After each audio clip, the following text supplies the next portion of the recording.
Hello හැමෝටම ඔන්න අද ඉන්නේ ගෙදර. මට ඉතින් ගෙදර ඉද්දි මම දැක්ක ඉස්සරහා මං කප්පාදු කරපු නුග ගහක් තියෙනවා. ඒ නුග ගහේ අතු ටික ගානට දාලා තිබ්බා. මට හිතුණා මේක මැද්දෙන් කට් එකක් දාලා මේක වෙනම අරගත්තොත් මට හොඳ බොන්සායි ගහක් හදා ගන්න පුළුවන් කියලා.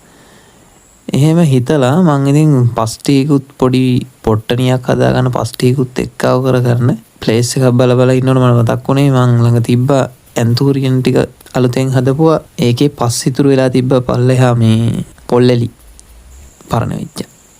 ඒ පොට්ටනිය දැන් හදාලා ඉවරලා හිල් දෙකකුත් ගාලා දැන් ඒකට පොඩ්ඩක් වතුර ටිකක් පුරව ගන්න යන්නේ.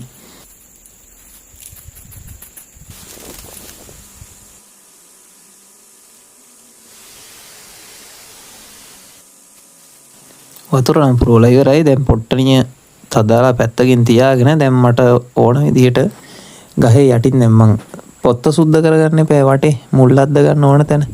ඒකට හරියන්න වටේ පොඩ්ඩක් එහෙම මෙහෙම සුද්ධ කරගෙන සම්පූර්ණ පොත්තම රහින්න පටන් ගත්තා. මේ වැඩේ හරියයිද නැද්ද කියනවත් මන් දන්නේ. මට ජොලියට ඉදිච්ච වැඩක් ඉතින් මං කරලා බලනවා. මං හිතනවා නුග ගහේ මුල් අදී කියලා. ඉතින් මේක බලන්න ඒවා FB එකෙන් නම් අපිව ෆලෝ කරන්න අමතක කරන්නත් එපා. YouTube එකෙන් බලගෙන නම් subscribe කරන්න අමතක කරන්නත් එපා. මං කරන්නේ ඉතින් vlog දාන එක. vlog එකක් කරන්න මේ දවස්වල යන්න විදියක් නැහැ. ඒකයි මේ වගේ වැඩක් කරන්නේ. ඉතින් like එකක් comment එකක් දාන්න අමතක කරන්නත් එපා. දැන් වටේ රැහැගෙන ඉවරයි. මේ විදිහට තමයි වටේ රැහැ ගත්තේ. ගන්න දෙයක් නැහැ. නුග ගහේ කිරි ගෑවිලා ආතර අතේම. දැන් අර පොට්ටනිය අරන් පොට්ටනිය මැද්දෙන් කට් එකක් දාලා මං දැන් අර පස් පොට්ටනිය බැඳ ගන්න තමයි හදන්නේ.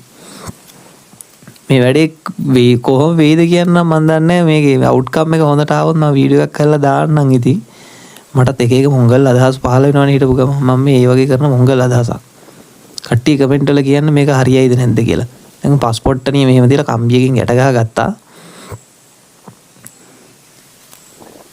දැන් ගණ්ඩ දෙයක් නැතුව තියෙන්නේ අතේ කටේ හැම තැනම පසුයි කිරි ඔක්කොම ගෑවිලා. දැන් ඒ ඔක්කොම හොද ගන්න ඕනේ.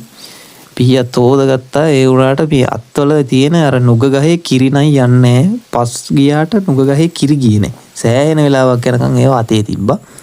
කොහොම හරි ෆයිනල් අවුට්ලුක් එක ආවේ ගහේ මෙහෙම තමයි. ඉතින් අපි බලමු කොහොම වෙයිද කියලා. ඉස්සරහට වැඩේ හරි ගියොත් මම අනිවාර්යෙන් වීඩියෝ එකක් කරන්න. එහෙනම් මං ගිහලා එන්නම්. බයි.